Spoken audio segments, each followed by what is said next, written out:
Jadi protein terpenting dalam tubuh itu adalah protein yang membantu reaksi. Protein ini disebut enzim, di mana tugas utamanya itu membantu tubuh menghasilkan energi. Reaksi selalu mungkin terjadi tetapi tidak menguntungkan. Sekitar 90% reaksi yang terjadi dalam tubuh tidak akan berjalan pada kecepatan yang dibutuhkan untuk kehidupan. Oleh karena itu, enzim bertindak sebagai katalisator. Sekitar 80% reaksi dalam tubuh tidak akan terjadi tanpa enzim untuk mengkatalisis reaksi tersebut. Enzim membuat reaksi lebih mungkin terjadi dengan membuatnya lebih mudah terjadi. Enzim itu menyatukan substrat dalam ruang dan waktu. Enzim juga menurunkan energi bebas aktivasi yang berarti lebih sedikit energi yang dibutuhkan agar reaksi terjadi. Enzim juga menstabilkan substrat berenergi tinggi sebagai perantara dalam suatu reaksi dan tidak dikonsumsi dalam reaksi tersebut. Suatu enzim dapat diklasifikasikan sebagai globular jika merupakan polipeptida yang sangat terlibat yang seringkali berbentuk bulat dan distabilkan oleh interaksi kimia yang lemah. Nah, di sini saya mengambil enzim amilase, di mana enzim amilase ini adalah hidrolase glikosida, terutama diproduksi di pankreas dan kelenjar ludah, juga dalam jumlah yang sangat kecil di jaringan lain. Enzim amilase itu dapat menjadi penanda biokimia yang paling umum digunakan untuk diagnosis pankreatitis akut, tetapi sensitivitas berkurang dengan terjadinya hipertrigliseridemia dan alkoholisme kronis.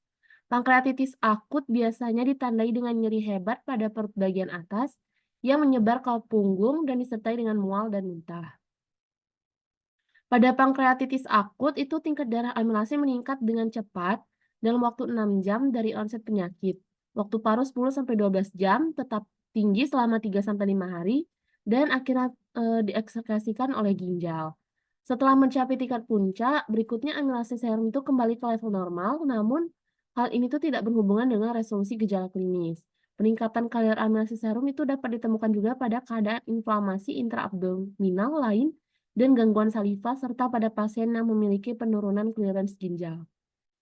Selanjutnya itu makroamilasemia adalah suatu kondisi di mana amilase itu tetap terikat dengan imunoglobulin atau polisakarida untuk membentuk kompleks dengan berat molekul besar yang mengarah ke peningkatan kadar serum amilase. Hipertrigliseridemia kompetitif mengganggu uji amilase sehingga pada pasien ini akan dijumpai nilai negatif palsu. Di sini kami mengambil kasusnya yaitu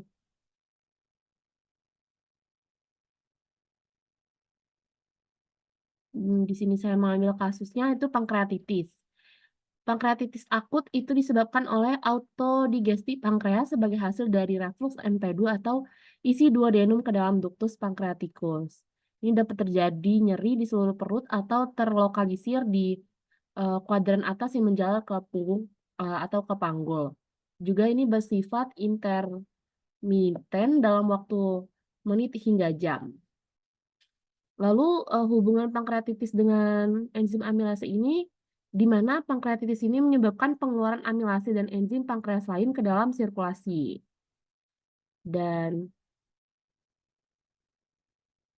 peningkatan amilase serum itu hampir selalu berasal dari pankreas, walaupun parotitis juga dapat menyebabkan pelepasan amilase ke dalam sirkulasi.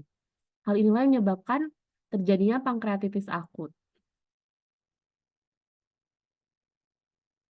Lalu selanjutnya di sini ada struktur pankreas. Pada gambar bagian A ini terdapat duodenum. Pankreas itu strukturnya seperti daun dan memiliki dua jenis sel. Sel eksoskrin yang meliputi sel ductus pankreas, ini sel ductus pankreas, acinus, dan sel endokrin. Lalu sel endokrinnya itu meliputi pulau Langerhans. Ini pulau Langerhans. Lalu pada gambar yang B, ini tuh proses peradangan di pankreas. Dapat dilihat pada gambar bahwa pankreasnya itu terlihat rusak atau meradang. Ini memicu fibrosis atau jaringan parut, kalsifikasi atau batu, dan peleburan ductus pankreas. Nah, jika yang ini tuh merupakan patogenesis dari penyakit pankreatitis tadi. Representasi diagramatik dari timbulnya pankreatitis oleh sel asinus pankreas yang rusak. Sel ini rusak, kemudian mengaktifkan sel stelata pankreas yang tidak aktif untuk menjadi sel stelata pankreas yang aktif dan selanjutnya memicu fibrosis pankreas.